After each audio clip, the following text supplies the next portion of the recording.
À Nantes, Karine, 39 ans, assistante de direction à mi-temps et maman d'une grande famille de 6 enfants. Du lever au coucher, elle veut être une mère parfaite. Alors tous les matins à 6h30, elle est sur le pont avant tout le monde. Allez, 10 minutes, tranquille, avant la tempête, avant que tout le monde se lève ou que j'aille réveiller tout le monde.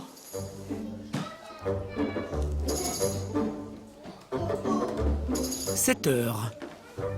Le mari de Karine, Jean-Baptiste, 39 ans, émerge péniblement. Ce patron d'une entreprise de plomberie n'est pas du matin. Alors tous les jours, c'est Karine qui s'occupe de leurs 6 enfants. Et il y a de quoi faire. Voici la famille au grand complet. Loïs Sénéré, 10 ans. Claire-Antoine, 8 ans. Donatien, 7 ans. Marwena, 5 ans. Et les 2 petits derniers, les jumeaux, Mélari et Similian, 3 ans. Il est tout propre, tout sec? Oui, j'ai pas fait pipi du tout dans le lit. Je suis fière de toi. Je t'aime, chérie. Karine a toujours voulu une famille nombreuse. Mais depuis l'arrivée des jumeaux il y a 3 ans, c'est devenu compliqué pour elle. Habiller 6 enfants. Maman, t'es où? Je suis là. Tu m'as dit qu'il était trop petit ici. Supporter les cris dès l'aube. Ça, et après, tu as foncé, après ça m'a fait mal. Similian, est-ce que tu peux arrêter de me crier dans mes oreilles, s'il te plaît? La maman a de plus en plus de mal à gérer ses nombreux enfants. Combien de temps il me reste pour préparer tout le monde pour aller à l'école? Je dirais un maximum de 3 quarts d'heure. Ce qui est un peu short, en fait. 7h45, tandis que Jean-Baptiste prend tranquillement son petit déjeuner, ne lève ni la tête ni le petit doigt, Karine, elle, s'oblige toujours à avoir un œil partout. Qu'est-ce qu'il a? Une maman d'une famille nombreuse, il faut qu'elle anticipe que son petit prend les œufs. Voilà, par exemple. Hein, on ne touche pas aux œufs. Mais même avec la meilleure volonté du monde, la patience a ses limites. À force de vouloir tout contrôler, la maman craque et se fâche. T'as des scratchs, tu fais avec les scratchs, ok? Comment en fait vous allez... C'est où que tu peux pas? C'est là? Lève le pied. Lève le pied, lève le pied. Loïs, Sénéré. Et tu prends ton cartable, s'il te plaît. Dans ce tumulte, Jean-Baptiste, lui, se fait discret. Et pour éviter les problèmes, tous les matins, il part travailler en filant à l'anglaise. Salut tout le monde. Même sa femme ne s'aperçoit pas de son départ. Il faut dire que Karine n'a plus qu'un quart d'heure pour déposer les 6 enfants à l'école. Son stress est à son comble. Va t'asseoir! Stop! Toutes les deux! Vous allez finir avec une fessée. 8h29. Ce matin, comme tous les matins, Karine arrive à la dernière minute à l'école. Bonne journée, mes amours, à ce soir. La maman rêverait de mieux gérer ses enfants et de toujours garder son calme, mais elle le sait, elle est loin de ce modèle. Je voudrais que tout soit parfait tout de suite. Je voudrais que les enfants ils fassent exactement ce que j'ai dit au moment où je l'ai dit. J'aimerais qu'il y ait une photo magique de nous et que ce soit toujours pareil. 8h40, la folle journée de la maman ne fait que commencer. Elle rejoint l'entreprise où elle est assistante de direction à mi-temps. Une société de plomberie et de chauffage qu'elle connaît bien. Ce n'est autre que son mari Jean-Baptiste qui l'a créée il y a 3 ans. Le couple vit et travaille ensemble. Et là encore, ce n'est pas facile tous les jours. Me perturbe pas alors que je suis occupée à autre chose. Oui, c'est toujours comme ça. Eh oui, mais ça m'agace. Promiscuité, tension. Depuis quelque temps, le couple n'arrive plus à communiquer. Au niveau du travail, il y a des coups de bourre. Et quand il y a des coups de bourre, vous voyez, avant Noël, on n'avait pas de temps ensemble. Et on passait notre temps à se chamailler. Travailler avec son mari et être en même temps la maman de 6 enfants, pour Karine, les journées sont exténuantes. Karine réussira-t-elle à tenir ce rythme encore longtemps? Arrivera-t-elle à se rapprocher de Jean-Baptiste? Bon, ben, ok, je lui dis d'attendre demain, c'est bon. C'est bon, je vais lui dire. Okay. Parviendra-t-elle à retrouver le sourire avec son mari, comme en famille? Je J'ai dépassé les limites que je me suis autorisée au niveau de fatigue, d'énervement, de cris, etc.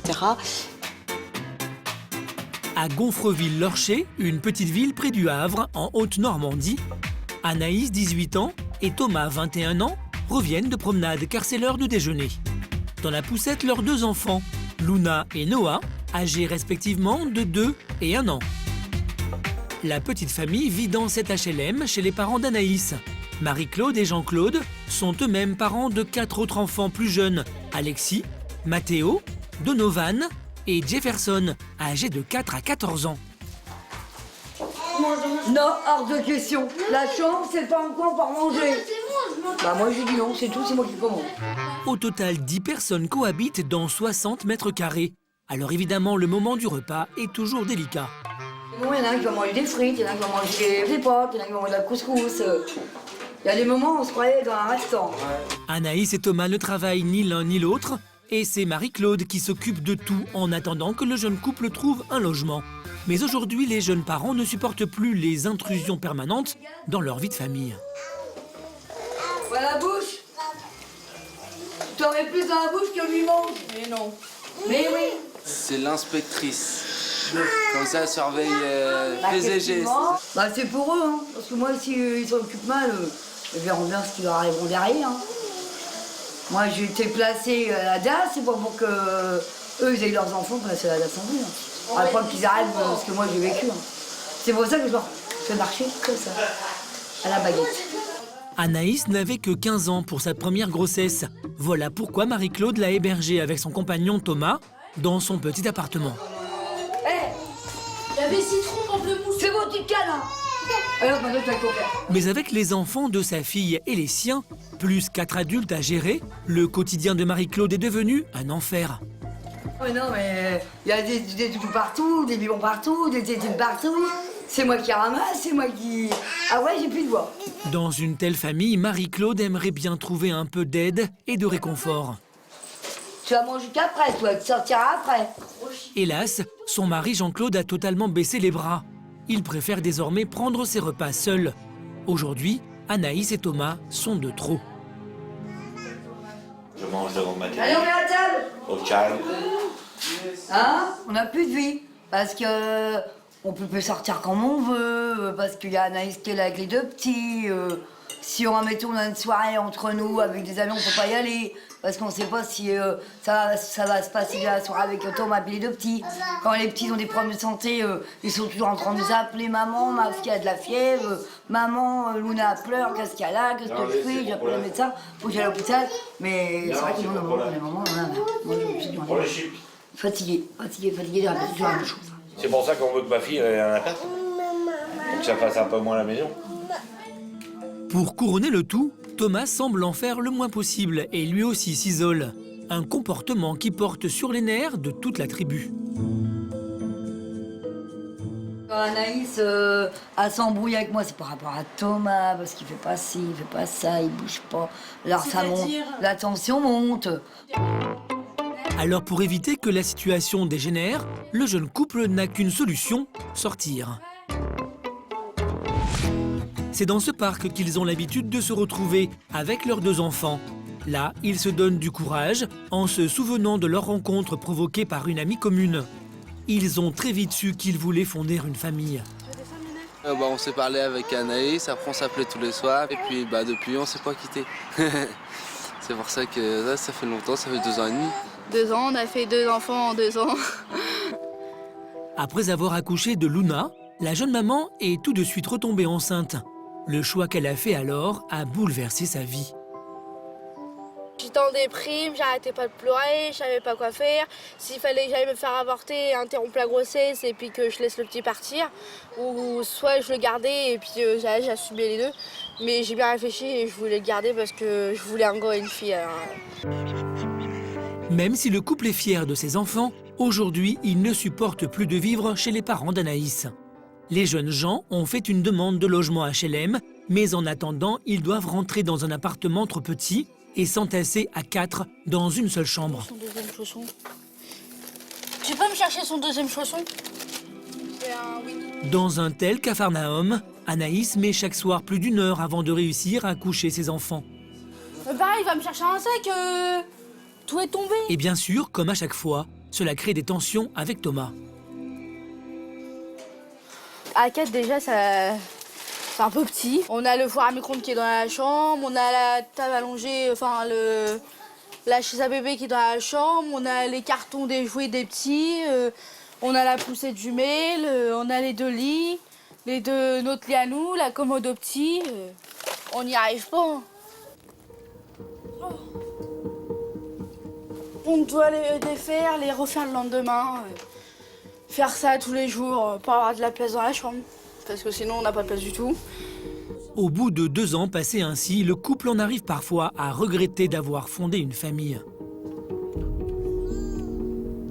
Bonne nuit. Anaïs et Thomas vont-ils supporter longtemps la mainmise de Marie-Claude sur leur famille et ses reproches permanents? Thomas, il peut pas venir m'aider parce que Thomas, lui, il est jamais là. Marie-Claude va-t-elle réussir à trouver du soutien auprès de sa fille et de son gendre pour souffler un peu et apaiser les tensions dans la tribu? Oh bah moi j'aurais fait avorter. Bah non, vous voulez la faire avorter. C'est sûr que je l'aurais fait avorter. Les jeunes parents vont-ils obtenir le logement social qui leur permettrait de vivre et d'élever leurs enfants comme ils l'entendent? Nieppe, à quelques kilomètres de Lille. Jessie, 35 ans, mère au foyer et maman de 2 adorables petites filles. Coucou, c'est maman. Erin, 11 mois, et Soline, 3 ans. Jessie les a tellement désirées qu'elle pourrait être la plus heureuse du monde. On fait gros dodo. Il fait un bisou, oui. Sauf qu'Erin est née handicapée. Elle n'a aucun tonus musculaire. Jessie est obligée de la porter toute la journée. La petite est atteinte d'une hypotonie sévère, une maladie rare. Elle ne marchera peut-être jamais. Un drame pour la maman. Ça a été l'écroulement total pour ma part. J'ai entendu « Elle sera sûrement handicapée » ou « Votre fille, ses jours sont peut-être comptés ». À la naissance d'Erin, Jessie a abandonné sa carrière d'éducatrice spécialisée pour se consacrer à sa fille. Erin nécessite une attention de tous les instants. À 11 mois, elle n'arrive pas, par exemple, à boire son biberon sans sa maman. Ce que font la plupart des bébés dès l'âge de 6 mois. Elle n'a pas assez de force pour que les aliments puissent correctement passer. Elle n'a pas beaucoup de force dans la mâchoire. Donc elle doit faire un effort sur la tétine. Du matin au soir, Jessie voit son petit bébé lutter pour grandir. Une situation qu'elle a beaucoup de mal à supporter. En fait, je suis dépassée psychologiquement, mais pour pas être... Intérieurement, je suis HS, je suis vraiment crevée.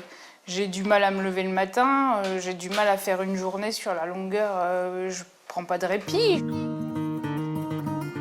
Et la maman est d'autant plus dépassée qu'elle doit s'occuper aussi de sa fille aînée, qui ne va pas encore à l'école. Une fillette au caractère bien trempé, qui n'a pas conscience du handicap de sa sœur. Mais tu peux pas lui faire comme ça, sinon elle peut pas se relever, ça lui fait mal. Tu vois, regarde, elle est pas contente.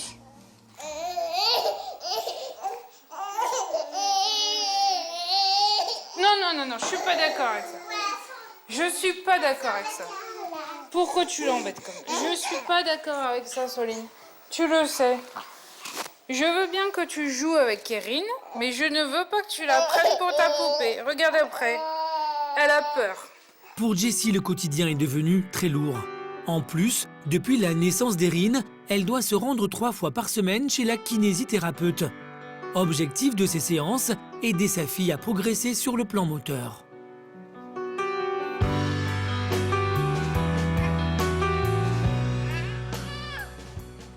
On y va? On y va? Allez, on y va. Allez, Erin, c'est dur. Allez. Des exercices très douloureux pour le petit bébé. Et de nombreux échecs que la maman a de plus en plus de mal à encaisser. C'est... Encore. Tu l'attrapes? Non? Non. Si. Tu la prends? Oh, tombé la balle. C'est c'est pas évident quand c'est ses propres enfants qui sont touchés. Et on n'a pas la même distance, on est touché en plein cœur. Dans cette épreuve, Jessie ne peut malheureusement pas compter sur le soutien de son mari. François, 34 ans, est informaticien. Depuis la naissance d'Erin, pour éviter de se confronter au handicap de son bébé, il rentre de plus en plus tard du travail. Ce soir, c'est d'ailleurs exceptionnel qu'il accepte de faire sa toilette. Qu'est-ce qu'il y a? Mais Erin, j'ai mis de l'eau chaude, tu la rééteindras. Je fais tout pour pas lui donner de bain. J'essaye, je vais préparer à manger, je mets la tâche, je m'occupe de Soline. Mais Erin, ouais, j'ai plus de mal. J'ai plus de mal. Un papa perdu, une maman à bout de souffle. Et une vie de couple très tendue. Depuis la naissance d'Erin entre François et Jessie, rien ne va plus. Viens avec nous dans le jardin. Moi, j'en souffre parce que j'aime ma femme et je vois que entre nous, c'est le désert, c'est plus comme avant. Non, c'est pas toi qui... Jessie réussira-t-elle à gérer ses deux petites filles alors qu'elles lui demandent chacune à leur façon tellement d'attention? Le couple parviendra-t-il à se retrouver? François et Jessie auront-ils le bonheur de voir leur fille Erin marcher? Ils ont rendez-vous dans quelques jours chez le médecin. Une visite déterminante. Marseille, 7h du matin. Ici, ce n'est pas une maman, mais un papa. Eddie, 41 ans, coach familial, qui prépare le petit déjeuner à ses deux filles. Ambre, 11 ans. Salut ma puce, ça va? Ouais, ça va. T'as bien dormi? Ouais, ça va. Oui, ça va. Fais bisous papa. Et Océane, 15 ans. Eddie est ce que l'on appelle un papa solo. Et avec deux ados à la maison, il est très souvent dépassé. J'ai posé le plat ou j'ai pas posé le plat? T'as posé le plat, Et quand je pose le plat, ça veut dire quoi? on va manger. Et donc ça veut dire quoi? Les ordinateurs, ils font quoi? Non, non, les ordinateurs, ils vont pas rester là. Vous allez manger, ils vont pas rester là. Un papa maladroit qui a du mal à se faire obéir. Le problème, c'est qu'il n'ose pas les contrarier depuis le drame qui a bouleversé leur vie. Ambre et Océane ont perdu leur maman, décédée d'une rupture d'anévrisme il y a 4 ans.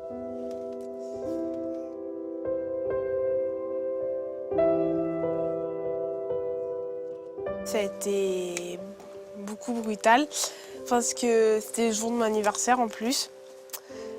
En fait, je l'ai plus revu en fait. La dernière fois que je l'ai vu, c'était le matin quand on nous accompagnait à l'école. Je crois que je lui ai même pas dit au revoir d'ailleurs. Puis le soir, elle devait revenir du travail, elle n'est pas revenue et après on a appris qu'elle était à l'hôpital parce qu'elle était dans le coma. J'avais 6 ans et demi quand ma mère elle est morte, donc du coup c'était... Enfin j'étais anéantie, mais heureusement qu'il y a mon papa. Mais bon, des fois je pense à elle, je pleure, mais là voilà quoi. Eddie était séparé de sa femme depuis quelques années lorsqu'il a appris la tragédie. La maman vivait à Caen avec ses filles, lui à l'autre bout de la France. Il ne voyait ses enfants que 3 fois par an. Du jour au lendemain, il a dû s'improviser père à plein temps et recueillir ses filles dans son petit studio. Bah moi je dors là. C'est pas génial, mais c'est comme ça. Je dors dans un kick-like qui est complètement cassé. Voilà. Le papa a pris le canapé.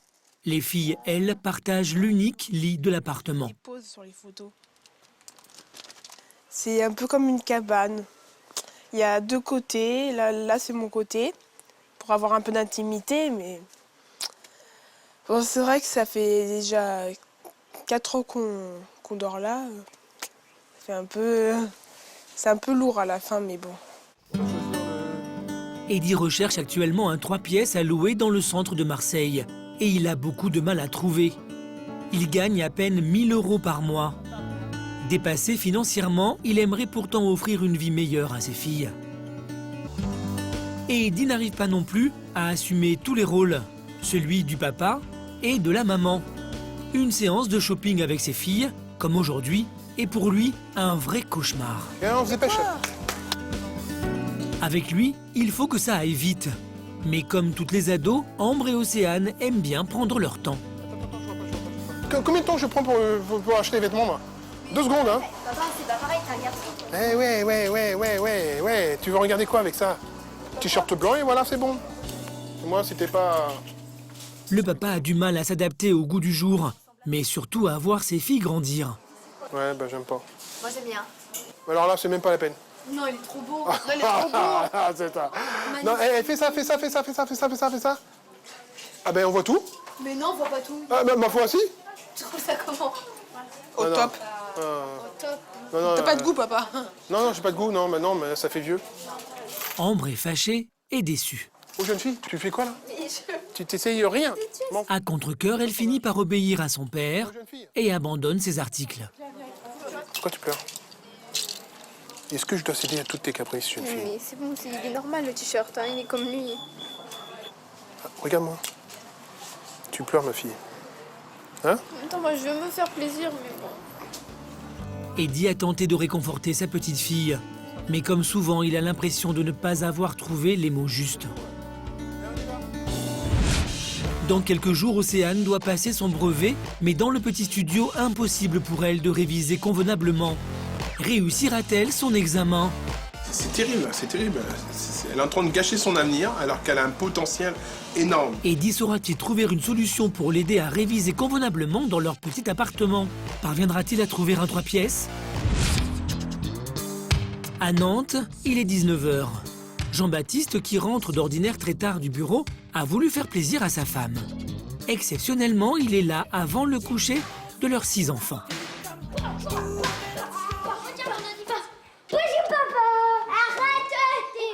Les enfants sont fous de joie. Souvent dépassés par sa famille nombreuse, Karine ne semble pourtant pas apprécier la surprise. Marwena, une fois. Allez, on monte maintenant. Debout depuis 6h30 du matin, elle est épuisée. Et l'arrivée de Jean-Baptiste, qu'elle n'avait pas prévue, l'angoisse plus qu'elle ne la soulage.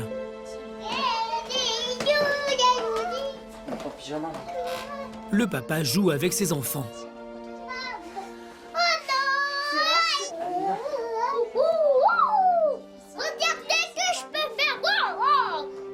La maman, elle, n'en peut plus que son mari les excite avant de les mettre au lit. Non, c'est Mélian, c'est non. L'armoire, elle tient pas. Papa. Tu montes pas sur l'étage, sur la... Mais papa m'a mis ici. Viens là. Papa m'a mis. Oui, mais maman, elle a dit non. Tu descends. 1, 2. La maman aimerait que les enfants se couchent sereins. Jean-Baptiste, trop souvent absent, n'a aucune conscience de ce qu'endure sa femme. C'est compliqué pour moi aussi parce que finalement, ils les excitent.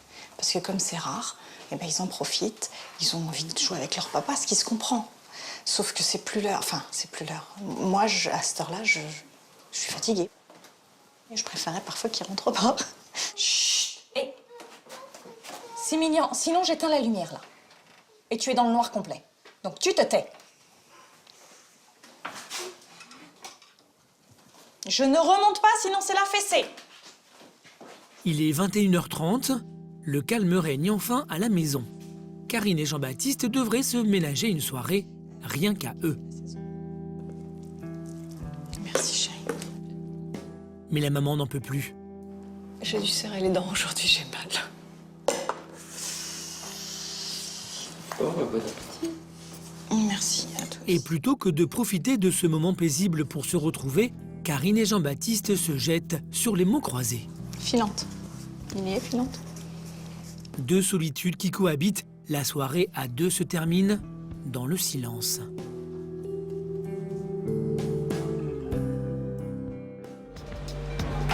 Le lendemain, comme tous les mercredis, Karine ne travaille pas. Elle doit s'occuper de ses 6 enfants, mais très vite dépassée, elle perd patience. La journée du mercredi, je finis par avoir ma dose assez rapidement. J'ai pas eu 1 minute à moi de la journée, là, j'en peux plus. Qu'est-ce qu'il y a, Marouena? Au bord de l'épuisement, Karine a appelé Jean-Pierre, un ami retraité, à la rescousse. Il va jouer les babysitters. Ouf, bon. Enfin seule, la maman peut téléphoner à sa meilleure amie. Allô? Oui, salut Amélie, c'est Karine. Tu vas bien? Je veux pas trop le moral, là. C'est les loulous? Ouais, un peu, ouais. Les loulous, le boulot, le mari, tout le monde. Est-ce que par hasard, t'aurais 1 heure à me consacrer dans l'après-midi et venir prendre un café pour que je cause un peu? J'ai besoin de voir du monde. Alors, ok. Oui, je peux là. Je vais venir te réconforter alors. Je te remercie. Bisous, à tout à l'heure. Bisous. À tout à l'heure. Salut. Amélie a tenu parole. Ça va? Maintenant que t'es là, ça va mieux, oui. Ça, c'est une bonne idée. Les douceurs. Ouais, tu peux laisser ton manteau ici. Elle a réussi à s'éclipser, ses petits sont à la gym. Maman d'une famille de 4 enfants, Amélie est là dès qu'elle le peut pour Karine. Ça va comment du coup, toi? J'en peux plus. Le ras-le-bol? Ouais, le ras-le-bol. Normal. L'un qui pleure, le machin qui... Voilà, tout... Ça s'arrête jamais et...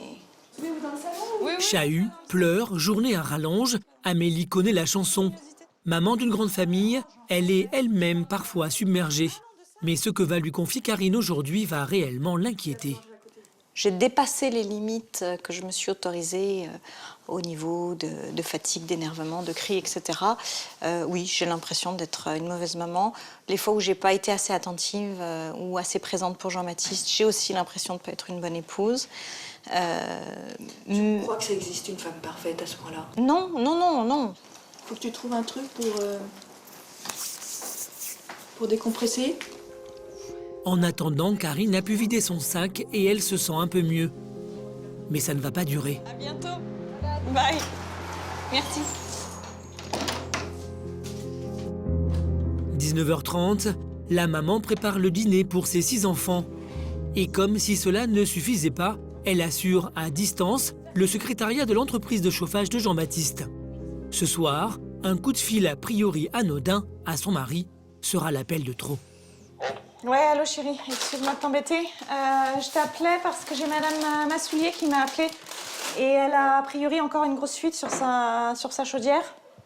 Donc, je voulais savoir si je pouvais t'y envoyer ce soir. Si t'es... ça me fait chier.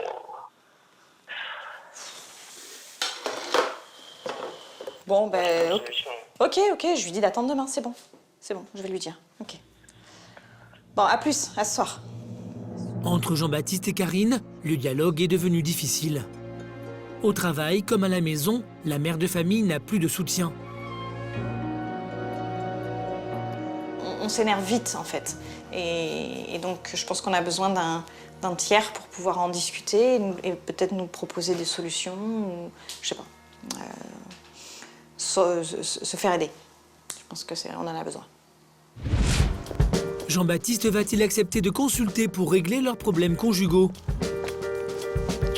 Leurs enfants les laisseront-ils se retrouver? J'ai compris que tu voulais aller avec nous et je t'ai expliqué ce n'est pas possible aujourd'hui. Tu ne viens pas avec nous, c'est juste papa et maman.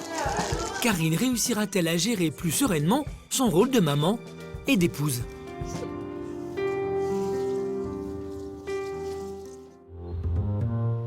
À Gonfreville-Lorcher, en Haute-Normandie, entre Marie-Claude, ses 4 garçons et sa fille Anaïs, elle-même maman de 2 enfants, la cohabitation semble toujours aussi compliquée. Ah, c'est à 4h du matin, mais bon. Moi aussi, hein. Oh, j'ai dû me rendormir après. Atteint d'une conjonctivite, Noah, le fils d'Anaïs, âgé d'1 an, a pleuré toute la nuit et réveillé tout le monde. Fatiguée, Anaïs, une fois de plus, au lieu de soigner son fils, a demandé à sa mère, Marie-Claude, de s'occuper de son bébé. Anaïs, toi. Il rigole. Bon, mon petit chaton. À tout juste 18 ans, Anaïs aimerait bien gérer sa famille toute seule, mais elle semble avoir du mal à assumer pleinement son rôle de maman. Oh. obligé d'y mettre de l'autre pied. Pour le mettre de moins que moi, je peux pas. Thomas, il peut pas venir m'aider parce que Thomas, lui, il est jamais là. Marie-Claude supporte de moins en moins le comportement d'assisté du jeune couple. Bon, les motos, allez où? Non. Oui. Mais il est 8h15 et elle doit accompagner ses propres enfants à l'arrêt du bus qui les conduit à l'école. Bien inspiré, c'est après le départ de sa belle-mère que Thomas décide enfin de mettre le nez hors de sa chambre. J'ai encore mal dormi. Je vous laisse pas de répit là. Non, là, c'est abusé. Comme Anaïs, il semble exténué. Il a pourtant passé le début de la matinée au lit. Et Thomas ne semble pas plus motivé à prendre en charge ses enfants que les besoins financiers de sa famille. Je dois appeler aussi la boîte d'intérim. Et oublie pas. Moi, je viens de me lever déjà. Là, faut pas oublier, si il appelle et puis qu'ils y proposent un truc ou si... De toute façon, on m'a dit, il n'y aura rien jusqu'à cet été. Je peux quand même essayer d'appeler. Ouais. T'as vu, papa, elle a encore oublié. Non, je viens de me lever, laisse-moi le temps. Anaïs sait que sans travail et sans argent, l'avenir de son couple est compromis. Et dès son retour, Marie-Claude n'est pas plus tendre avec son gendre. Ah, il y a des moments comme Anaïs, on lui demande de faire les boîtes d'intérêt ou machin. Ça peut être sur une enveloppe de trop, là. Préférant ne pas affronter sa belle-mère et sa compagne en même temps, Thomas opère un repli stratégique. Il part s'isoler dans sa chambre. Pour Marie-Claude, cette fois, il dépasse les bornes. Il aime pas quand on lui dise il faut que tu trouves du travail, que tu bouges un peu, c'est pas tout le temps rester enfermé à la maison que ça va se faire tout seul.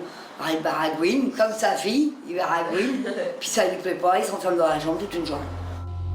Entre les reproches de sa mère et l'immaturité de son compagnon, Anaïs n'en peut plus. Incapable de prendre en main toute seule sa petite famille, elle adopte elle aussi la solution de facilité, la fuite. Ça me fait du bien de sortir un peu. Ça me déstresse, je suis assez soulagée. Non, franchement, ça me fait vraiment du bien de sortir. Anaïs partie et Thomas enfermé dans sa chambre, c'est une fois de plus Marie-Claude et Jean-Claude, son mari, qui s'occupent de Noah, le bébé malade. Même s'ils adorent leurs petits-enfants, ils en viennent à regretter que leur fille soit tombée enceinte aussi jeune.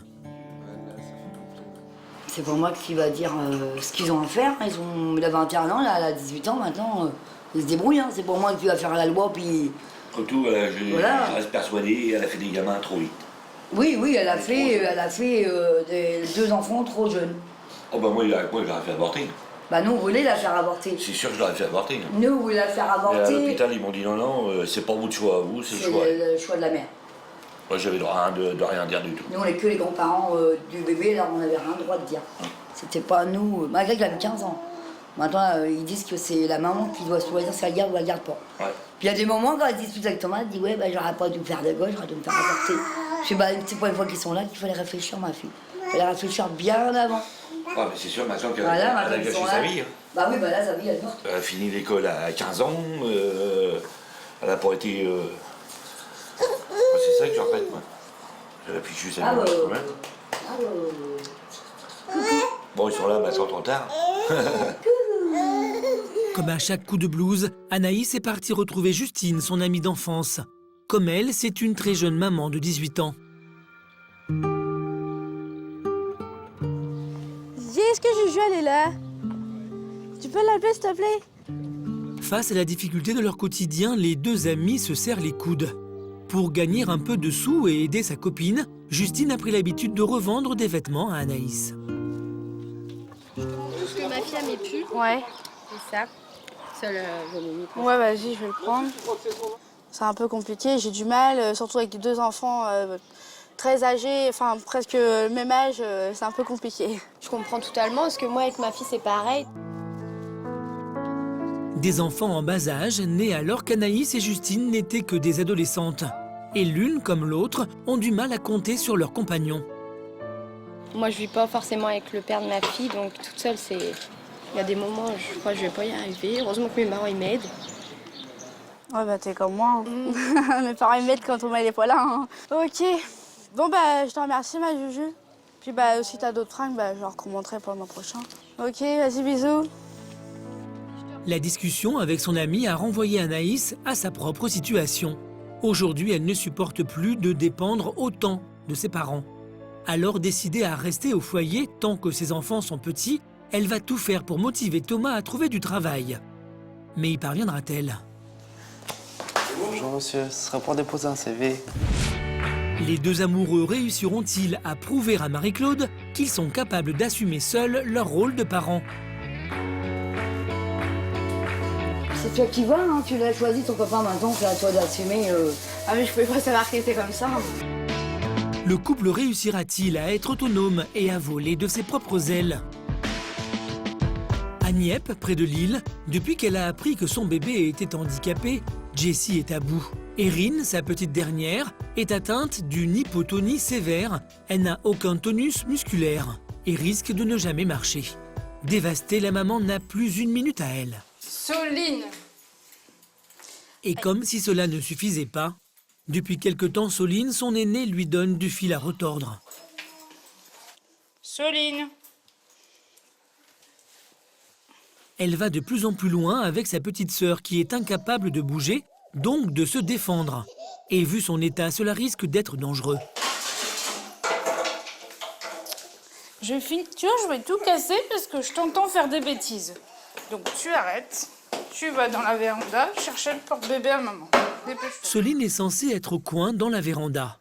Mais la fillette réussit à échapper à la surveillance de Jessie. Soline, tu dis quelque chose? Soline! Une fois de plus, la maman est obligée d'intervenir. Qu'est-ce que je viens de dire?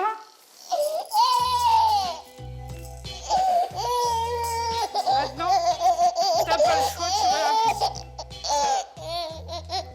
cuisine. Je crains tellement qu'elle fasse du mal à sa sœur ou sans le faire exprès, parce que pour elle, c'est vouloir donner de l'affection. Mais je me dis, oh là là, donc là, attention, ils sont sur le tapis. Je vais devoir gérer, être là en même temps qu'être dans la cuisine. Cette attention de tous les instants finit par épuiser Jessie. Alors, quand au moment du déjeuner, Soline fait à nouveau des siennes et ne veut pas finir son assiette, Pas toi qui décides. Tu veux ton eau? Je suis tellement crevée qu'il y a des fois, je laisse tomber, quoi. Je baisse les armes. entre sa fille aînée et son bébé handicapé, à la maison, Jessie est sur le point de craquer. Et comme si cela ne suffisait pas, elle souffre aussi de l'indifférence de François, son mari. Leur couple va mal, alors ce soir, elle veut mettre les choses au clair. Mince, on a tout ce qu'il faut pour avancer et qu'est-ce qui bloque? Il y a un truc qui va pas. Enfin, j'arrive pas à comprendre le grain de sable qui fait pas avancer la machine. C'est ma fête. Mais c'est pas des reproches en fait, c'est... je vais pas pouvoir... À l'origine de leur problème de couple, le handicap d'Erin. François n'a jamais accepté l'état de sa fille, mais il est incapable d'en parler ouvertement à sa femme.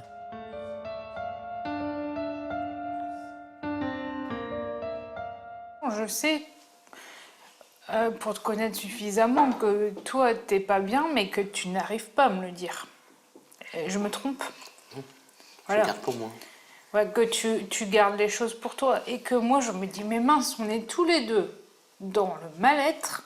Et au lieu d'être unis et d'avancer ensemble, on avance chacun de notre côté. Jessie a tout fait pour faire réagir son mari. Sans résultat, François se mure dans le silence.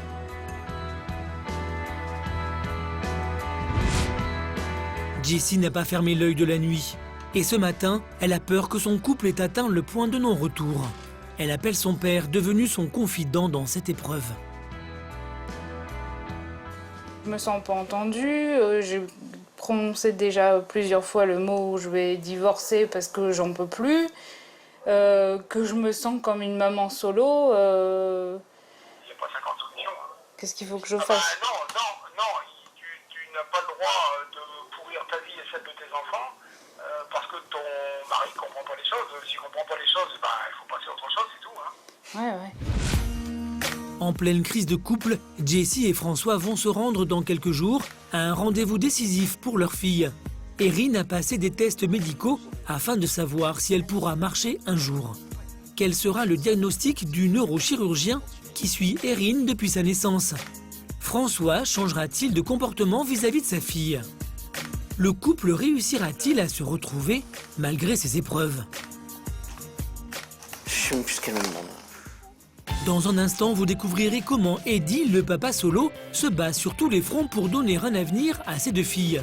Sur le point de passer le brevet des collèges, Océane n'est pas sûre de l'avoir. Et cela terrorise son père. Depuis la mort de sa mère, elle est en train de gâcher son avenir alors qu'elle a un potentiel énorme. Dépassée par la gestion quotidienne de ses 6 enfants, Karine n'en peut plus et elle multiplie les reproches envers son mari Jean-Baptiste. Vous verrez comment, avec l'aide d'une thérapeute, la jeune femme va tenter de redonner du souffle à son couple. La rose blanche, c'est parce que j'ai en tête l'idée d'éventuellement, lui ou moi, caresser l'autre avec la rose blanche. Karine, 18 ans, et Thomas, 21 ans, ont déjà 2 enfants. Le problème, c'est que sans emploi, ils se sont installés dans l'appartement des parents de Karine. Une promiscuité devenue insupportable. Comment Thomas va-t-il trouver rapidement du travail et un appartement pour sa petite famille? Franchement, j'ai pas mes responsabilités, je suis pas mature, on dirait. C'est le petit matin à Marseille. Eddie, le papa solo, vient à peine de se réveiller. Ambre, sa petite fille, dort encore. Océane, elle, s'est levée à 5 heures pour réviser. Dans leur minuscule appartement, c'est la seule solution qu'elle ait trouvée pour étudier au calme. Je suis fatiguée.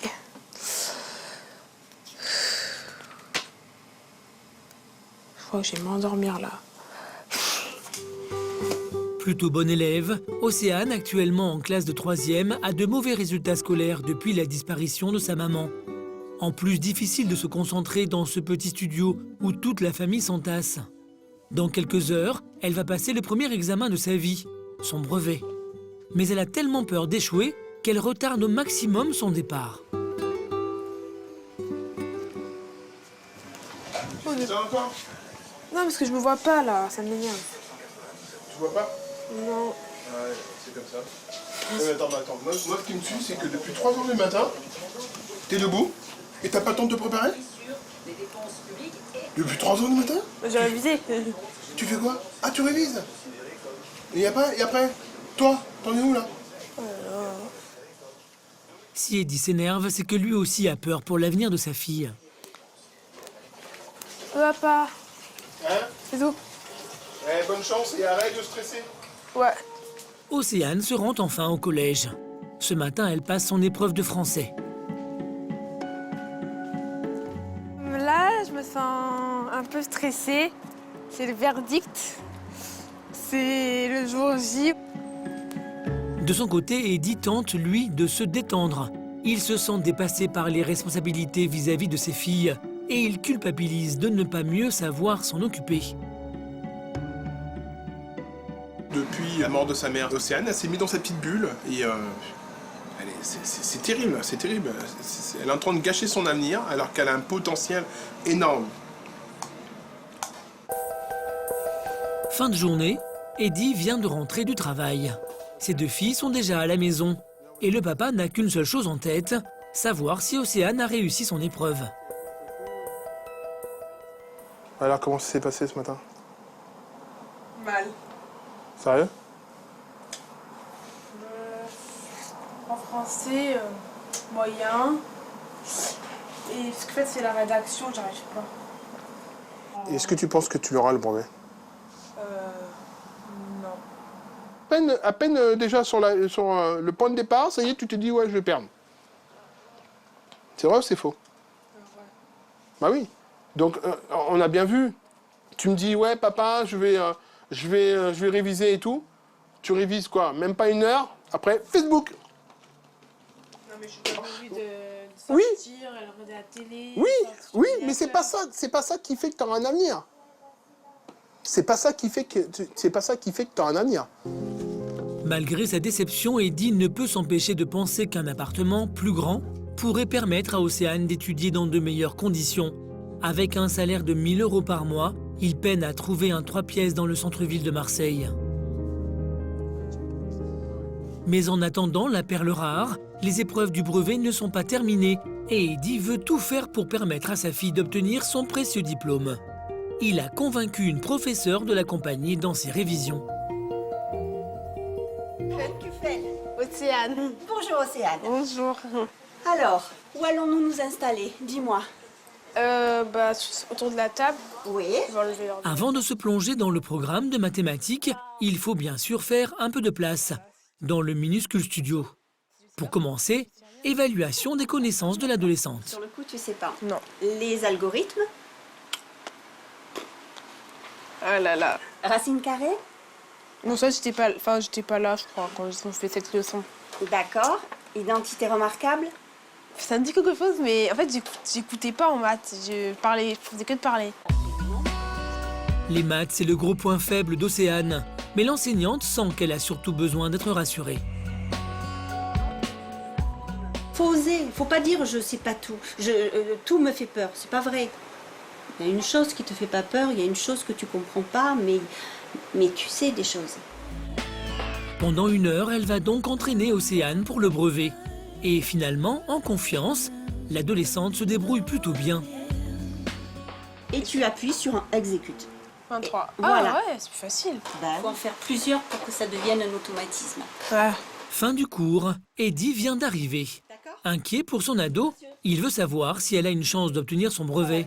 Alors? Ça rentre. Je pense que si elle a confiance en elle, ça ira bien. C'est toute une question de confiance? Oui. Mais ça va venir. Attendez, elle est en pleine adolescence. Attends, c'est normal.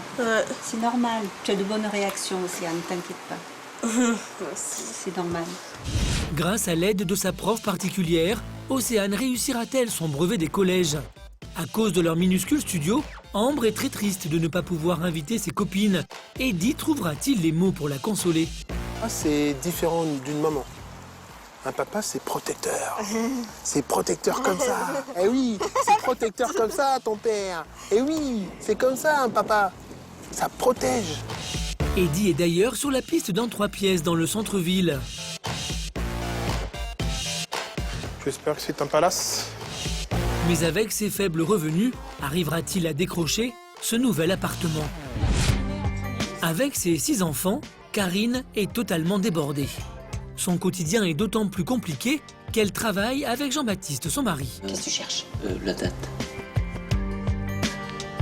Et leurs relations sont de plus en plus tendues. Alors aujourd'hui, le couple a quitté Nantes et les enfants pour rejoindre Paris et tenter de se retrouver. Bonjour Karine. Bonjour. Installez-vous. Bonjour Jean-Baptiste. Ils viennent ici rencontrer une thérapeute, Sabrina, et ils espèrent trouver une solution à tous leurs problèmes. Alors, expliquez-moi quelles sont les difficultés que vous rencontrez actuellement dans votre couple. Moi, je dirais que c'est compliqué parce que j'en peux plus. Les enfants, j'ai du mal à gérer, j'ai l'impression d'être toujours en train de râler, toujours en train de courir partout, de m'énerver, de ne pas être assez présente avec eux. Et puis Jean-Baptiste qui demande aussi un peu de présence et d'attention. Et c'est pas toujours évident, même si je sais qu'il faudrait que je sois disponible un peu plus et qu'on puisse prendre le temps d'être ensemble, et bien c'est des choses qui sont pas faciles à mettre en place. Moi, c'est d'avoir l'impression de manquer qu'on s'occupe de moi. En fait. C'est-à-dire d'être tout le temps débordé partout, de bosser, de rentrer à la maison, il faut encore faire le ménage, il faut faire un tas de choses. Et en fait, à la fin, il ne reste pas de temps pour moi. Surmenage, manque d'attention, devant Sabrina, Karine et Jean-Baptiste arrivent pour une fois à se parler sans détour. Et le père de famille va finir par avouer ce qui le dérange le plus. Les enfants, c'est compliqué. D'une part parce que c'est pas que j'aime pas ça, mais ça me gonfle vite, quoi. Et d'autre part, j'ai pas la même autorité naturelle que Karine, donc il se fiche un peu de moi, quoi. Donc ça m'énerve. Ça, c'est pas normal, hein, Jean-Baptiste. Ouais, mais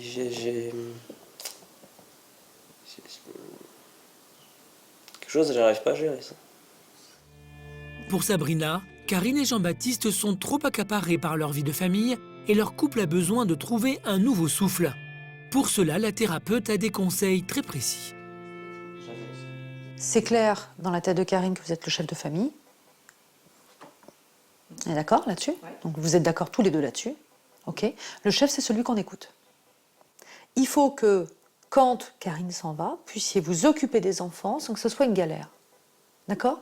Parce que c'est une nécessité pour votre couple. Ensuite, une fois par mois, vous pouvez vous dire on va passer un joli moment ensemble. Parce que c'est ça qui crée le couple aussi et qui l'embellit. Parler, se sentir écouté, Karine et Jean-Baptiste en avaient besoin. Ils doivent désormais suivre les conseils de Sabrina s'ils veulent vraiment se retrouver. Quelques jours plus tard, Karine a bien retenu la leçon de sa thérapeute. Ce soir, elle a décidé de mettre toutes les chances de son côté pour reconquérir son homme. Au menu, une nuit très spéciale, dans un décor floral. La rose blanche, c'est parce que j'ai en tête l'idée d'éventuellement, lui ou moi, caresser l'autre avec la rose blanche.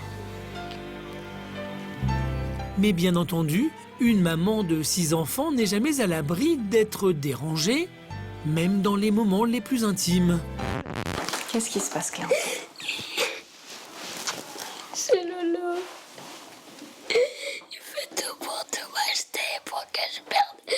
Pierre-Antoine vient de se fâcher avec son grand frère. C'est bon, t'es acheté. Il faut trouver un autre jeu.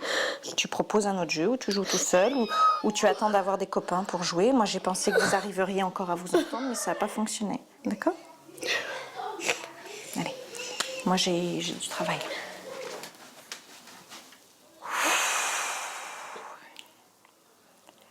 Est-ce que je vais réussir à ranger ma chambre et à la faire toute belle? Je ne sais pas. Bon. La voie est libre. Karine a 20 minutes pour préparer sa chambre romantique. Et toutes ses surprises. J'ai pris le temps d'aller acheter un petit jeu romantique érotique avec une phase possible d'ange ou de démon, selon ce qu'on a envie de faire. Donc je laisserai la soirée nous guider. Un jeu coquin, un masque, quelques plumes et une tenue sexy. La mère de famille a tout un programme pour allumer la flamme. En attendant leur grande retrouvaille, Jean-Baptiste emmène Karine dîner dehors. Pour l'occasion, il a fait appel à 2 babysitters, Simon et Thomas, 15 ans. Et il a lui aussi sorti le grand jeu.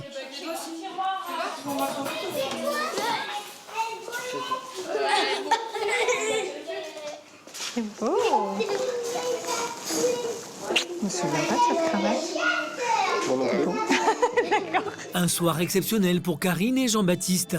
Pas un de leurs 6 enfants ne les détournera de leur objectif, pas même Mélanie. J'ai compris que tu voulais aller avec nous et je t'ai expliqué ce n'est pas possible aujourd'hui. Tu ne viens pas avec nous, c'est juste papa et maman. Ne pas céder aux enfants, c'est le conseil de la thérapeute. Leur couple et leur vie de famille en dépendent.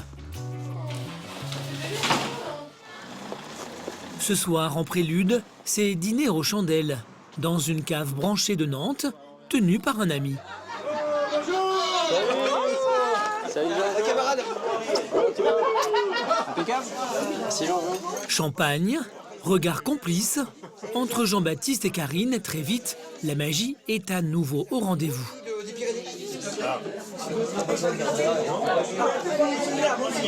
Karine et Jean-Baptiste vont-ils vraiment se retrouver comme au premier jour? Jean-Baptiste tiendra-t-il l'engagement pris devant la thérapeute de garder seuls ses 6 enfants?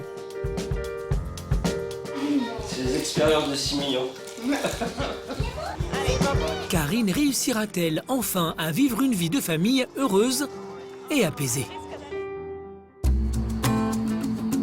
À Gonfreville-Lorcher, nous retrouvons Anaïs, 18 ans.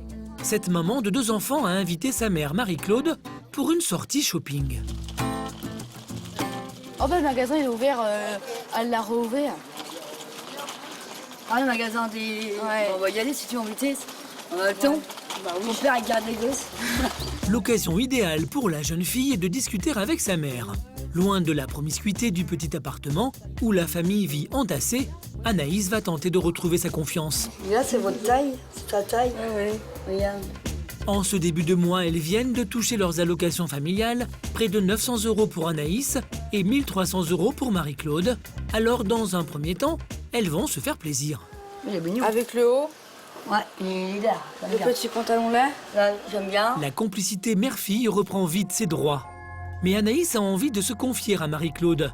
Inquiète à l'idée de prendre un appartement avec son compagnon, elle a une fois de plus besoin de son soutien. Je peux te demander, maman, est-ce que tu me vois mal, toi, avec Thomas, quand on s'engueule? Ah, si je te vois quand on a ton appartement, plus tard, quand tu seras avec Thomas.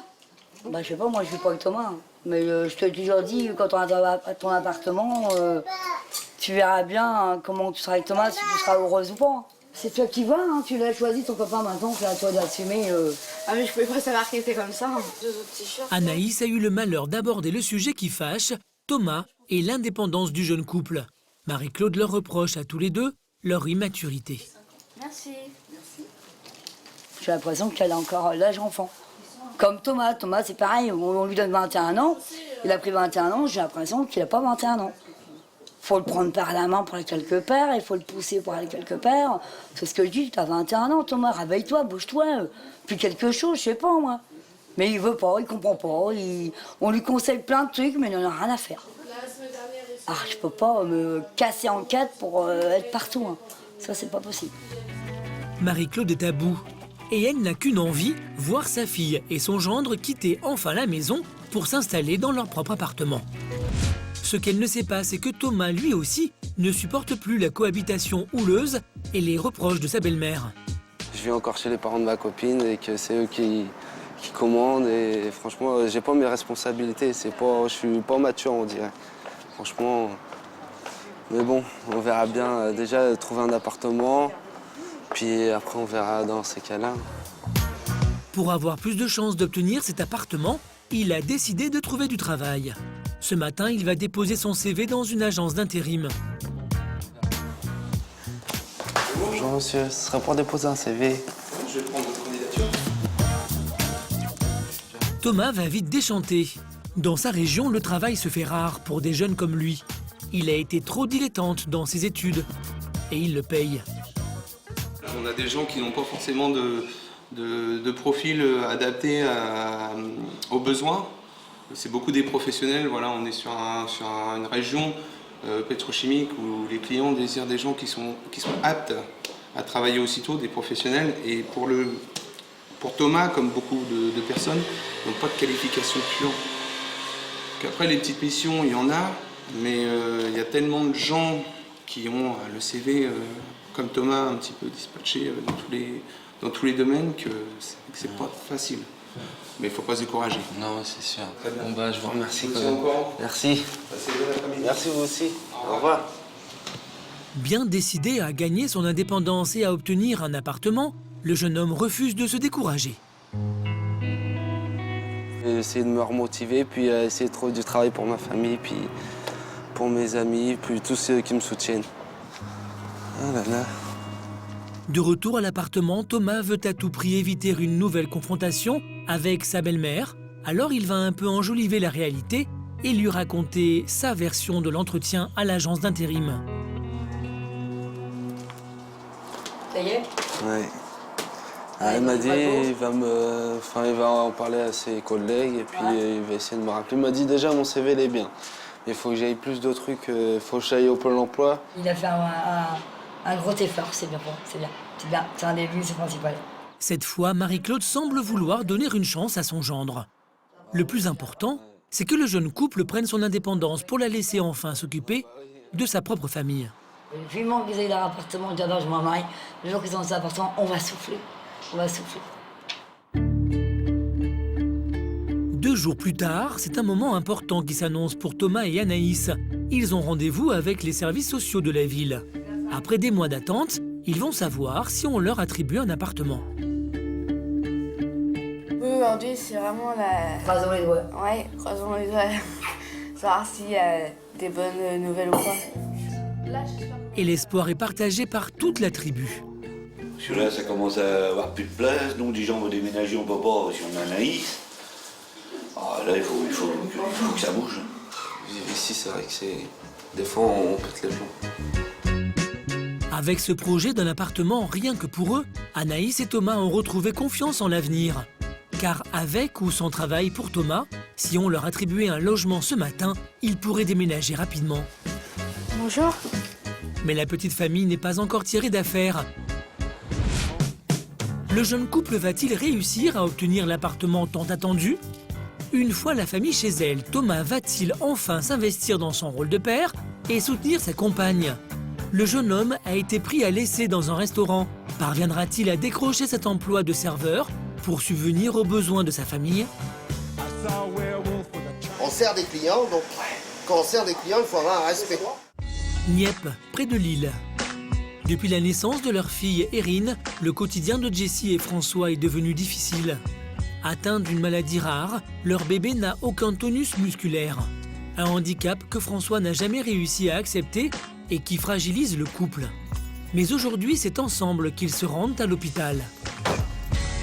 Ils ont rendez-vous avec le neurochirurgien d'Erin. La petite fille a subi une batterie d'examens.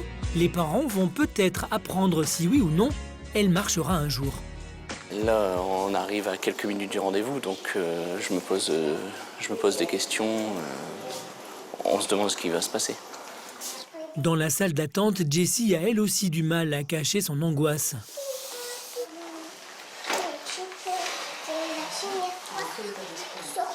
Très stressée. Je le fais pas montrer parce que ouais, je suis avec mes enfants. Mais très stressée de ce qu'on va nous dire, on va être reçus. Bonjour. Finalement, toute la famille est reçue par le médecin. Oui, c'est pour Erin. Alors, on va déshabiller la puce. Ouais. Jessie et François sortent du rendez-vous 1 heure plus tard. La neurochirurgien n'a pas annoncé aux parents que leur petite fille ne marcherait jamais. Mais ce qu'elle a laissé entendre n'est pas très encourageant. Ça vous fait un peu flipper ou pas quand même? Parce que vous êtes encore... Ce qui nous fait flipper, Oui. c'est surtout qu'elle nous dit qu'il faut une prise en charge à moyen terme, qu'il faut penser que quand elle aura 6 ans, l'école, on ne sait pas comment ça sera pris en charge. Donc tu te dis que l'avenir va pas être tout rose dans les prochaines années, que ça va être encore des combats et des moments difficiles. Les parents sont sous le choc. Mais de retour chez eux, Jessie et François, qui ne se parlaient plus, engagent enfin une discussion franche. Déjà, quand je prononçais le mot handicap, pour toi, c'était non, non, non, non, non.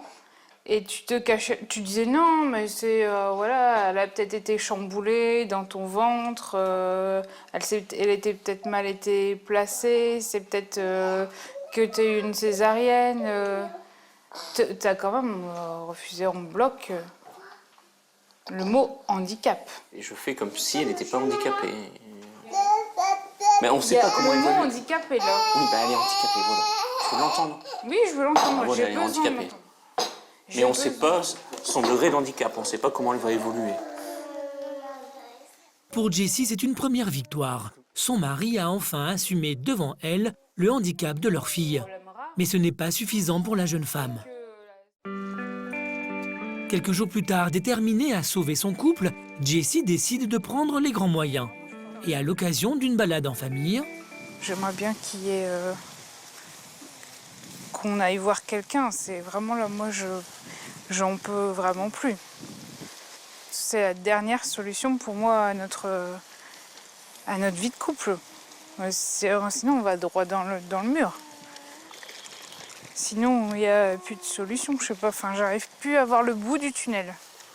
Oui, on ira voir quelqu'un. Une fois la décision prise, il n'a pas fallu longtemps à Jessie pour prendre rendez-vous chez Colette, thérapeute spécialiste des problèmes conjugaux. Bonjour monsieur. Et c'est encore elle qui se lance la première. On est isolés, dans la même maison, mais chacun avec ses douleurs. Voilà, Et chacun avec ses douleurs. Et ça, on veut arrêter. D'accord. Vous êtes d'accord avec ça, monsieur? Oh, je me suis mis à l'écart.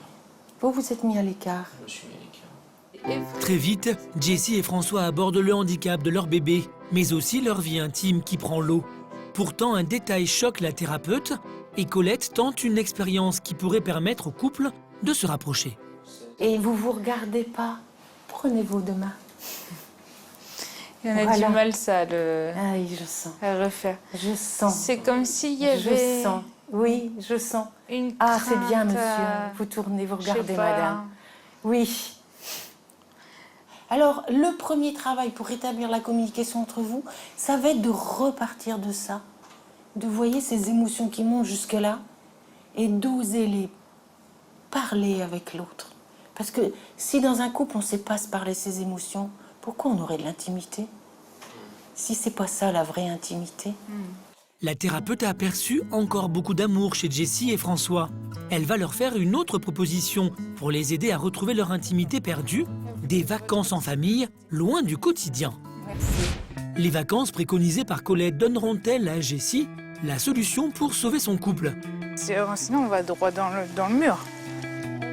François saura-t-il faire suffisamment d'efforts pour allumer la flamme? Jessie retrouvera-t-elle une vie de famille apaisée?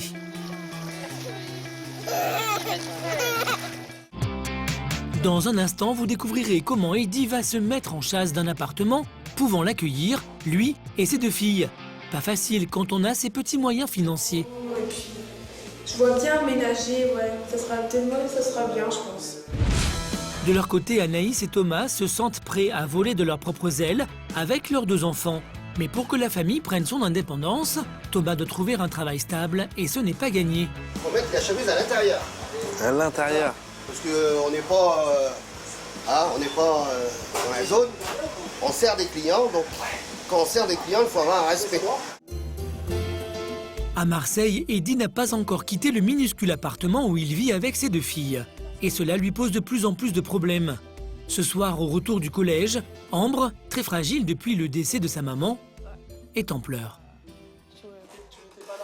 Qu'est-ce qui se passe? Ils n'aiment pas, les parents. Ils veulent pas? Et t'es triste? Ambre a invité sa copine à dormir chez elle, mais les parents de son amie ont refusé. Ils considèrent que l'appartement d'Eddie est beaucoup trop petit. La petite est effondrée.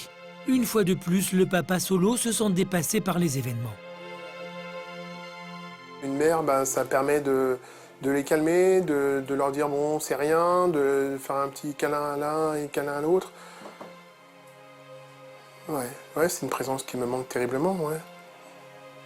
Je me sens seul et je suis parfois démuni sur ce genre de choses. Ouais, je me sens complètement dépassé, ouais. Complètement, je suis perdu.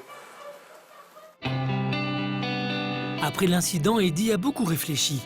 Quelques jours plus tard, il prend le prétexte d'une balade pour parler franchement à Ambre. Le papa a compris qu'il devait faire des efforts pour être plus câlin, plus affectueux avec sa fille. Ambre, écoute-moi. Je ne pourras jamais remplacer ta mère. On est d'accord là-dessus? Oui, c'est. Parce que moi, le plus important, c'est que tu arrives à faire le deuil. C'est pas facile, parce que tu l'as perdue très jeune, ta mère. D'accord? Elle nous a quittés, ça te fait du mal, mais moi aussi, ça me fait du mal. Faut pas que ça ne fasse rien. Oui, je sais ça. Hein? Mais donc, papa, il est peut-être dur avec toi, mais il restera toujours ton papa. Je serai toujours là pour toi. Il n'y a pas un seul moment où je ne serai pas là pour toi. Je veille sur toi, ma puce. Tu comprends ce que je veux dire? Je veille sur toi. C'est ça le plus important. C'est garder un œil sur toi. Alors, un papa, c'est différent d'une maman. Un papa, c'est protecteur. C'est protecteur comme ça. Eh oui, c'est protecteur comme ça, ton père. Eh oui, c'est comme ça, un papa. Ça protège. Hein? Alors, ça fait des câlins de temps en temps. Ça panse les plaies. Fais comme ça, pour voir. Hein, mon petit bébé? Hein? Allez, on y va. Pour protéger sa fille et lui permettre d'inviter ses copines à la maison, Eddie a également pris de grandes résolutions. Après avoir épluché toutes les annonces immobilières de la région, il vient de repérer un petit 3 pièces dans le Panier, un quartier populaire de Marseille. Une chance, cette location est dans ses moyens. Aujourd'hui, il a rendez-vous pour la visiter. J'espère que c'est un palace. Le papa a tenu à faire le déplacement avec ses filles.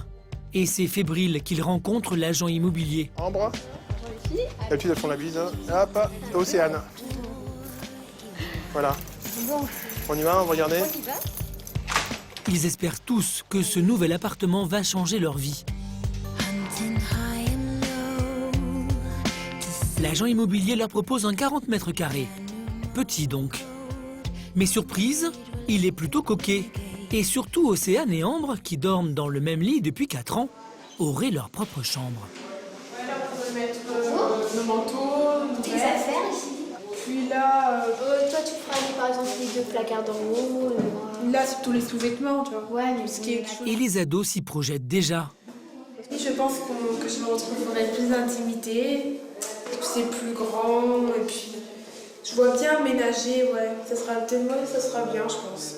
Ouais. Les filles, levez vos mains. Vous touchez le plafond? Non. Non? Bah, dans le T1, assise, vous touchez quand vous faites ça. Donc vous êtes carrément mieux, non? Ouais. Hein? Pas photo. Il n'y a pas photo? Bah voilà. Ouais. Ces filles sont emballées. Après de multiples déconvenues, pour la première fois depuis 4 ans, Eddie voit un avenir et un nouveau départ pour sa petite famille.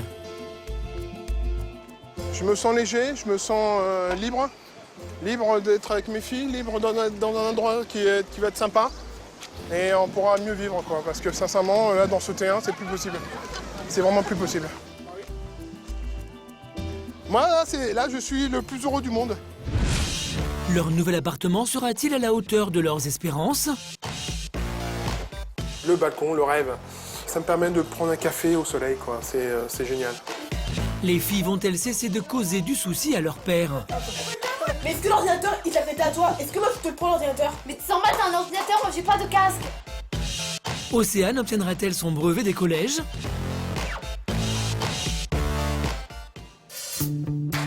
À Nantes, Karine, dépassée par sa famille nombreuse de 6 enfants, a enfin réussi à s'octroyer un dîner romantique avec Jean-Baptiste, son mari. Une complicité retrouvée qui lui fait oublier son quotidien où les conflits se multiplient. Une belle soirée qui en fait n'a fait que commencer. Et la nuit du couple semble avoir été à la hauteur de leur samedi soir. Au point que le lendemain à 7 h, Karine est encore couchée. Une fois n'est pas coutume, Jean-Baptiste a décidé de s'occuper de leurs 6 enfants.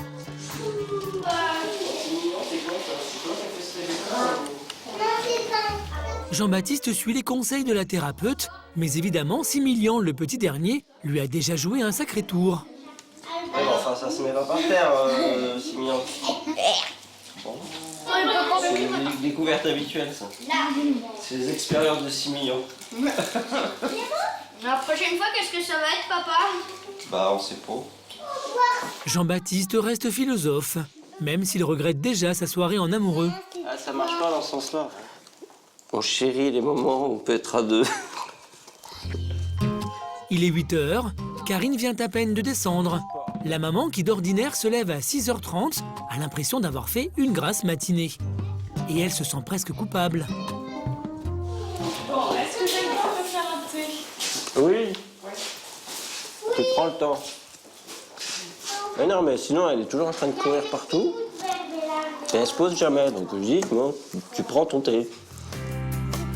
Un papa plus investi, une maman qui s'accorde un peu plus de temps pour elle. Les exercices de la thérapeute semblent efficaces.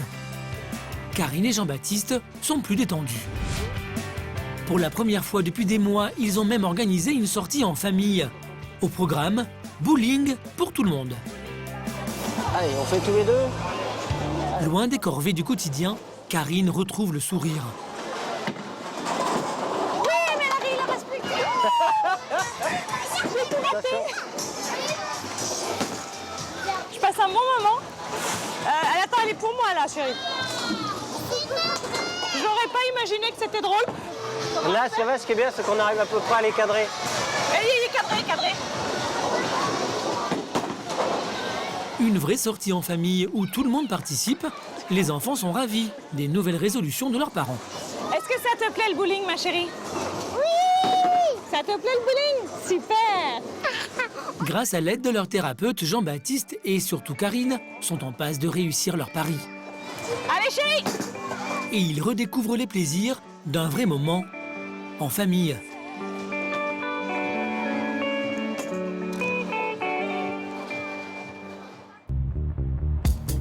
En Haute-Normandie, Anaïs et Thomas sortent de leur rendez-vous avec l'une des assistantes sociales de la ville. À la clé, un appartement pour la petite famille. Et la jeune femme a le sourire. Je suis contente de mon rendez-vous, je suis contente des bonnes nouvelles ce matin. Elle m'a dit de garder espoir, elle m'a dit qu'il ne fallait pas que je revende mes meubles. Alors là, on attend, on verra ce qui va se passer. Même si leur logement n'est pas pour demain, le couple est soulagé. Rentrer dans ce qui sera bientôt leur ancien appartement n'est plus un problème.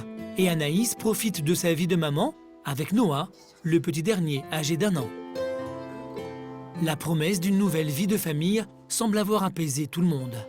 Oh, il est où papa? Et maintenant que leur grand projet est sur le point de se réaliser, papa Thomas a compris qu'il devait aider Anaïs et apprendre à s'occuper des enfants. C'est pas trop chaud? C'est même avec plaisir qu'il donne le bain à Noah et Luna, sa fille de 2 ans. Thomas prend enfin son rôle de père au sérieux. Et cela change tout pour Anaïs et les enfants. Qui s'implique un peu plus, ça me soulage parce que quand j'étais toute seule, je pouvais pas, j'étais tout le temps fatiguée. Quand ils pleuraient les petits, j'arrivais pas à gérer les deux. Oui, ça me change. Le couple semble être prêt à voler de ses propres ailes. Pourtant, la maman d'Anaïs continue de douter de la capacité des jeunes gens à assumer seuls le quotidien. Se retrouver tous les deux là, je sais pas comment ils vont faire. Parce que là, ils savent qu'on est là. Il y a le beau-père, il y a la grand-mère, il y a le papy. On est là, on est bien, mais les jours qu'ils vont se retrouver tous les deux, les jours qu'il y a un gamin qui va être malade et qui va pas être bien, ils vont paniquer, qu'est-ce qu'on va faire, qu'est-ce qu'on peut faire. Bon, on sera toujours là, mais il faut bien qu'ils se débrouillent aussi tout seuls. Mais la métamorphose de Thomas semble totale. Cette promesse d'appartement l'a aussi remotivé pour trouver un emploi. Il vient de décrocher un entretien dans un restaurant du bord de mer. Je suis prêt à tout pour en trouver un emploi. C'est vrai que je suis déterminé, comme on dit. Une chance, le restaurant se trouve sur la plage du Havre, à quelques kilomètres à peine de là où il habite. C'est Erwan, le patron, qui l'accueille en personne. Bonjour. Bonjour. Erwan. Thomas, enchanté. Enchanté, asseyez-vous. Merci. Alors, vous cherchez un travail? Oui, un peu. Je cherche un peu de travail partout. Alors, la restauration, on a beaucoup de travail, mais le travail n'est pas aussi facile que ça. Et pour vous faire la restauration, il faut avoir le petit déclic, c'est-à-dire côté ouvert un petit peu vers les clients, avoir le sourire, être un petit peu au service des clients. Tout se présente bien et Thomas se voit déjà serveur. Hélas, une fois encore, son manque d'implication va lui jouer des tours. Faut que moi je sache de mon côté pourquoi vous avez choisi ce métier-là. Bah, c'est par défaut. Par défaut? Ouais. Parce qu'il n'y a vraiment pas de travail et moi, je suis obligé de nourrir ma famille. Parce que vous êtes père de famille? Oui, j'en ai 2 enfants. 2 enfants? Donc ce qu'on va faire, on va faire un essai. On va commencer tout de suite. Bien qu'il ait raté son entretien avec le gérant du restaurant, Thomas a 2 heures pour montrer de quoi il est capable. Malgré son manque d'expérience, il va peut-être enfin décrocher son premier job. D'accord. Voilà. Et je peux le porter pour la dame. D'accord. Voilà, madame. Merci beaucoup. Rien. Pourtant, à peine sa première cliente servie, Thomas est convoqué par Erwan, le gérant. L'attitude de son apprenti serveur ne lui plaît pas du tout. Faut mettre la chemise à l'intérieur. À l'intérieur?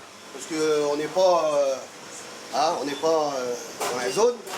On sert des clients, donc quand on sert des clients, il faut avoir un respect. Donc il faut mettre la chemise à l'intérieur. D'accord. Avec le sourire. D'accord? Oui, bah oui. Voilà. D'accord, pas de souci. Mettez votre chemise à l'intérieur. Après ce rappel à l'ordre, Thomas sent que cet emploi de serveur est de plus en plus compromis. Bonjour. Pourtant, il ne perd pas espoir et décide de sortir le grand jeu avec ses nouvelles clientes. La boisson uniquement chaude ou on peut prendre un... Bah, je sais pas, faut demander, parce que moi, c'est pour faire un essai, alors c'est pour ça que je m'y connais pas. Hélas, son inexpérience et son franc-parler lui font du tort, une fois de plus. Le voyant en difficulté, le gérant envoie Loïc, son meilleur serveur, à la rescousse. Alors, vous avez une crêpe avec une boisson, chaude ou froide. Chaude. Ah, on peut Voilà. prendre une boisson froide avec une crêpe ou... Tout à fait, madame, c'est dans la formule. Sauvé par Loïc, Thomas a compris qu'il ne sera jamais serveur. Alors quand Erwan, le patron, le convoque à nouveau, le jeune homme accepte le verdict avec philosophie. Ça te plaît pas, il faut pas faire. Ah non, c'est sûr, on m'a toujours dit, faut jamais tu prennes un métier de force. Faut pas faire par contrainte. Non, c'est sûr, faire par plaisir. Bah, bonne continuation. Ah, merci. Thomas n'aura porté sa tenue de serveur que quelques heures. Et une fois changé, il va devoir annoncer la mauvaise nouvelle à Anaïs, qui est venue le rejoindre pour profiter du bord de mer.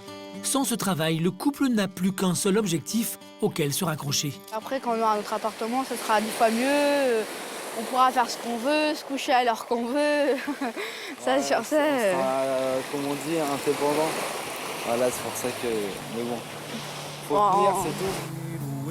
Et pour réussir à tenir, Thomas et Anaïs peuvent compter sur l'amour qui les unit. Dans quelques mois, ils s'installeront dans leur appartement avec leurs 2 enfants, avec l'espoir d'une nouvelle vie.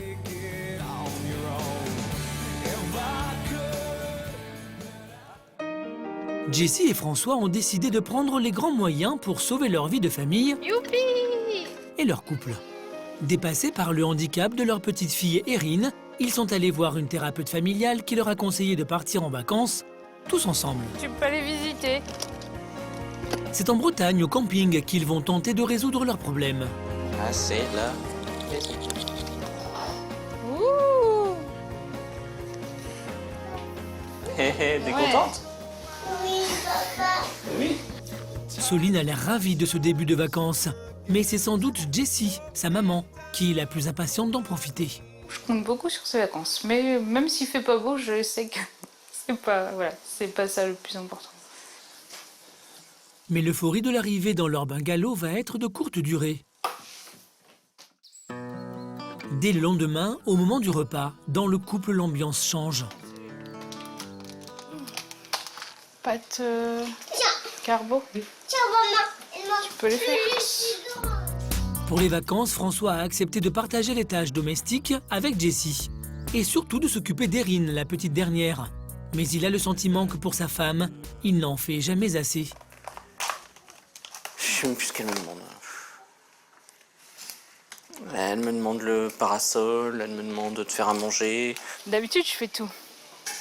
Là, je vais m'occuper des enfants. Je lui demande. Bah, il est pas content. T'es pas content pourquoi? Parce qu'il a pas envie de le faire. Je serais pas là, tu ferais comment, François? Je serais pas là, tu ferais comment? Ouais, c'est ça. Je comprends pas pourquoi t'es énervé là. Bah, parce que tu nous demandes pour nous de faire à manger. J'allais regarder, j'avais déjà ouvert le frigo, donc j'allais le faire. J'ai l'impression que là, elle fait mon procès. Eh ben, tu m'aurais dit, je vais le faire, t'inquiète pas, je sais que je vais faire ça. J'aurais compris, tu restes dans le silence, je comprends pas. Plutôt que de partager leurs émotions, comme leur avait demandé la thérapeute, Jessie et François passent leur temps à se faire des reproches. Et le couple est au bord de la crise. J'allais faire ce que tu m'avais demandé. J'allais le faire, ce que tu m'avais demandé. Il suffit de me le dire.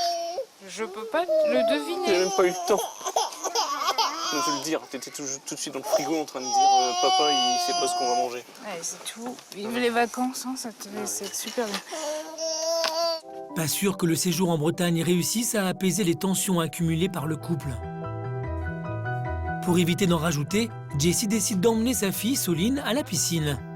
Mais elle en a gros sur le cœur. Tu sais, ça arrive des fois d'être en colère ou triste. Ça t'arrive à toi? Ouais, et après ça passe. Jouer dans l'eau, apprendre à nager, des moments privilégiés entre mère et fille. C'était aussi une des promesses que Jessie s'était faite avant d'arriver en Bretagne. Là, on peut délaisser depuis l'arrivée d'Erin. J'espère que ces vacances vont permettre de lui donner du temps et faire des choses qu'elle aime. Le bilan de ces vacances est plutôt mitigé pour la jeune maman. Malgré l'ambiance, Jessie et François ont pourtant décidé de continuer à faire des efforts pour se retrouver. Ils savent aussi que de la solidité de leur couple dépendra le destin de leur petite fille handicapée. Cela fait maintenant 1 mois qu'Eddie a emménagé dans ce 3 pièces avec ses filles. Un grand appartement à loyer modéré que la mairie a fini par lui proposer. Il est aux anges. Et le balcon, le rêve. Ça me permet de prendre un café au soleil, quoi. C'est génial. C'est le changement, le luxe, la joie d'être dans un appartement où on a de l'espace. On n'est pas là les uns sur les autres. Cuisine américaine, petit salon, mais le plus important, c'est qu'Océane et Ambre ont leur propre chambre. Le plus grand changement, c'est ça. Coucou les filles. Coucou. Et ben voilà, c'est leur permettre d'avoir leur univers. Donc ça, c'est le petit souhait de ma petite Ambrette. C'est avoir son petit bureau, sa petite installation, voilà, son petit univers. Je suis dans mon monde en fait, le monde de la mode et tout. Et du coup, voilà, c'est mieux, je trouve.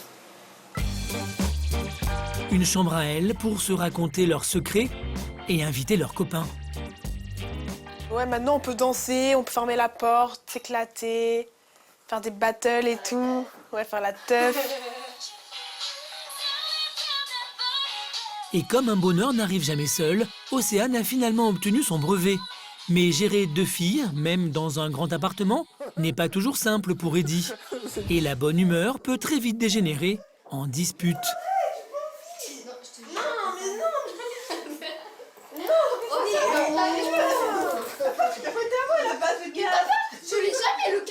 Cette fois, Océane et Ambre se battent pour une histoire de casque audio. Et c'est encore Eddie qui va devoir les départager. S'il te plaît, Océane, Mais non, j'avais déjà avec moi. Papa, déjà avec moi. Mais alors? Mais tu m'as prêté à moi, c'est peu. À la base, c'est à lui, donc il fait ce qu'il veut. Mais est-ce que l'ordinateur, il t'a prêté à toi? Est-ce que moi, je te le prends l'ordinateur? Mais 100 balles, t'as un ordinateur, moi j'ai pas de casque. Et alors, tu prends t'as pas casque blanc? Un appartement correct, une vie plus facile pour tout le monde, Eddie a gagné. Mais avec 2 ados à la maison, le papa solo n'est visiblement pas au bout de ses peines.